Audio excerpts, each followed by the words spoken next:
Hi everyone, Andrew here again with TRP Exclusive, and today we're going to be talking about this year's indoor track and field season. The time has finally arrived.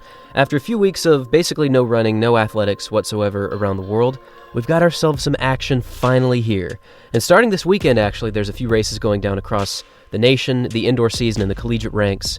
And over the following few weeks, more and more action is going to take place. So I am very, very excited about jumping into a brand new year with brand new performances and brand new athletes. But I wanted to talk about one upcoming event in particular that I think all of you should keep your eyes open for. And that is this year's Clemson Invitational on January 14th and the 15th. Now that's a Saturday and a Sunday, and it's next week. In fact, I'll leave a link down below in the description of the live stream. It's going to be live streamed through, I believe it's the ACC network, but it's going to be streamed through ESPN. So you will need an account for that, unfortunately. But we do plan on covering that race over the next few weeks when it does happen. So, why is this race such a big deal? Well, it's because a lot of great performances typically go down in this very meet. From Clemson to the University of Georgia, to the University of Florida, to Kentucky, to North Carolina A&T, to Florida State, a lot of really, really big, powerful programs come to this race as their season opener. And in fact, we had incredible performances in this very meet last year.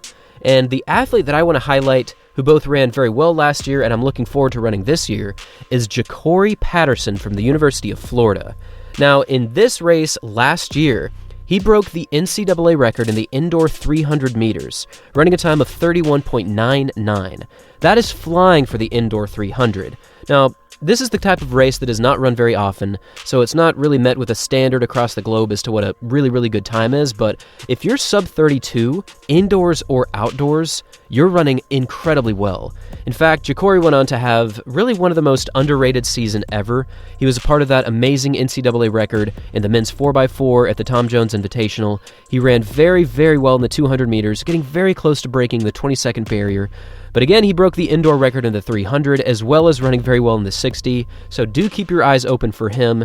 And beyond Ja'Cory Patterson is, of course, Matthew Boling.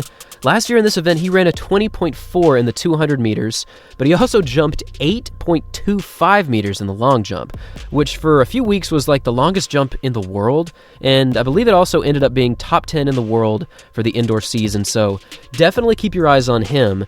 And really the entire University of Georgia team is looking to come out very strong in this competition. I don't know exactly where they're at with their entire team, but historically speaking, they put together some pretty amazing performances in this race, from the 4x4 to the 200 to the indoor 400 meters. Keep your eyes open for them.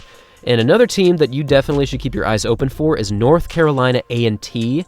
Now, unfortunately, Randolph Ross will not be here because of his whereabouts violations with performance-enhancing drugs and the U.S. Anti-Doping Agency, so he unfortunately won't be here as one of the best indoor 400 runners of all time, actually. I believe he's the second fastest ever. He's serving a 3-year ban, but beyond him, North Carolina A&T always cranks out some of the most talented and consistent sprinters in the world. It's pretty remarkable. They've graduated Cambria Sturgis, who's one of the best sprinters in the world, but there's just so much amazing talent in the Southeastern Conference, which really comes to this meet even though Clemson is in the ACC. An athlete that I would love to see there is Favor Ashe from Tennessee. Again, I'm really not sure if that's how the proper pronunciation of his name is, but last year he ran a wind-aided 9.79, which is pretty remarkable, but he was also a very talented athlete in the 60. Now, typically, you're not going to see an athlete run under 6.5 at this stage of the season. In fact, I believe a sub 6.5 has only been accomplished by perhaps 10 NCAA athletes in history, so that's very doubtful, but I am thinking a lot of people could go sub 6.6. The indoor 60 meters is just an awesome event. I just love to watch it. It's so high intensity and so competitive, and honestly, we could see some really good times in that event as well. But beyond that, I just love the fact that it's a brand new season. There are going to be many, many great performances in this event, that is guaranteed. And again, I'll leave the link down below so you can watch it if you have a subscription service.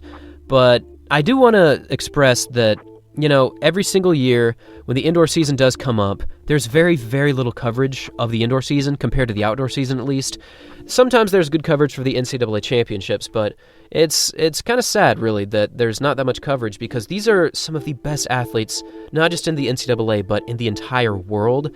But beyond that, it's going to be a full day's event on Saturday the 14th, and also a full day's event on Sunday the 15th. I'm not exactly sure when these events are going to take place, what time of day, who's going to be competing in them. I'm in the dark on this just as much as you are, but I'm fully expecting to see some of the big names come out and do their season opener here. I've expressed before that a lot of the times collegiate athletes have a season that's just too long, and it makes it almost impossible to compete well in the national championships. You do see a few key athletes do it, and sometimes they even go on to win golds, such as Abby Steiner or Athing Mo. Even Trey Cunningham performed very well at last year's World Championships, so it is possible, but some of the talented athletes, especially Matthew Boling, historically has performed pretty well during the indoor season and a few months into the outdoor season, but going on to run sometimes 50-plus races in a single season, it's just taxing on the body and taxing on the mind. It makes it very difficult to qualify for any team. So anyways, guys, I just wanted to bring this event up to give you an update as to what's happening next weekend.